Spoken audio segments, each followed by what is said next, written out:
magic. It's always with you, wherever you go. You may believe it or not. How do you know?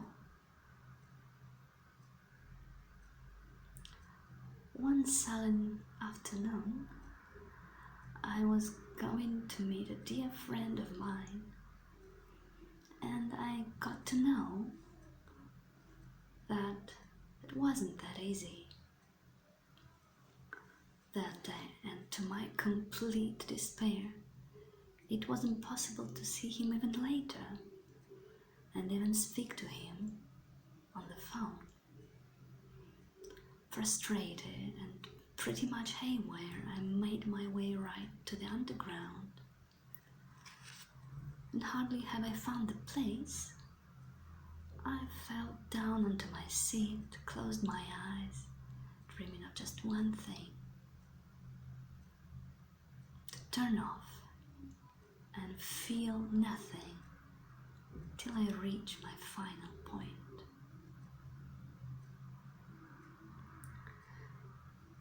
And my disillusionment went on furiously,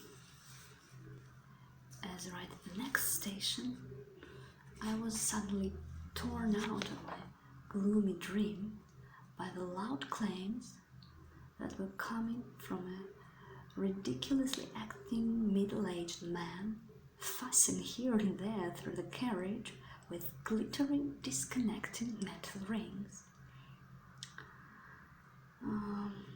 I'm not, and I've never been particularly keen on any kind of manipulation, to say nothing of asking others about assistance, even in the hardest days of my life. But this level of trickeries, with handling several objects, smiling, enticing, and involving the spectators to act in, seemed completely above attainment.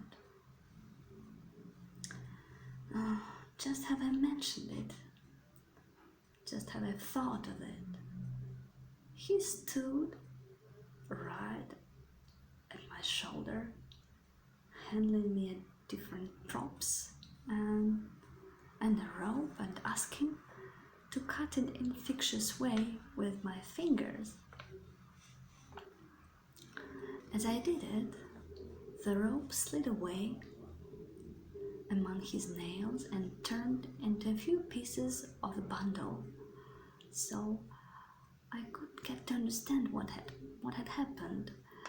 As I was trying to figure it out, the train stopped, the illusionist bowed, thanked the audience cordially, and disappeared beyond the doors. So, as the carriage was riding on, I got a strange feeling. A feeling that something happened.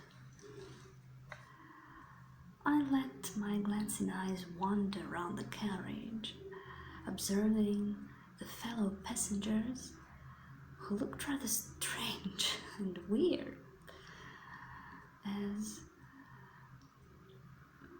if they were from another world, which I zealously strived for, trying to step into it, and always failed in vain. Suddenly my aesthetic hand stopped against the hole in my earlobe, and that was absolutely bare. I groped the folders of my apparel carefully. Nothing was there. Now here it comes. What a sham. What a shame. These tricks know I, and how I know them. This is just a flim-flam that every witty person could do. A very doubtful sorcery, thought I.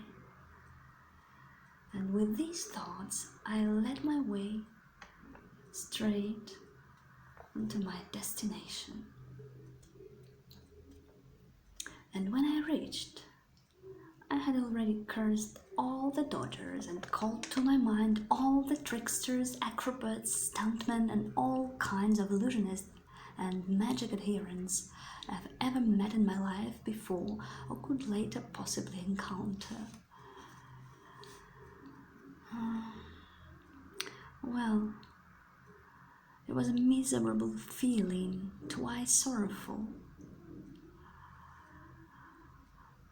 Well, the earring wasn't expensive, but being a very dear present to me from a friend. Is that magic? I was asking all the wizards for what that's worth, then. I don't believe these tricks. It was nothing to me, just a nonsense. But if the earring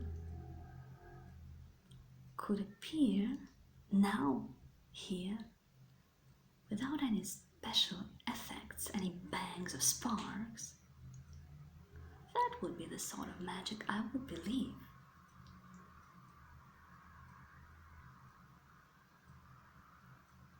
And not these tricks that any dodger could do. As walking up the staircase, trying to focus on the coming evening, I suddenly felt a kind of indiscernible movement. Was it a spring fly crawling over my jacket, or just my own awkward pose that made me so? That made me, anyway, made me stop and immediately bend over my head and shoulders. And could you imagine? There was my earring all of a sudden. I stood, blowing out with fears, and I still couldn't believe it again how that happened. And when I was wondering in the later evening, seeing my lights turn on as they went running far in front of my consciousness, I was wondering if I really saw it all, if I really felt and lived all this on my way, or was it just the illusion?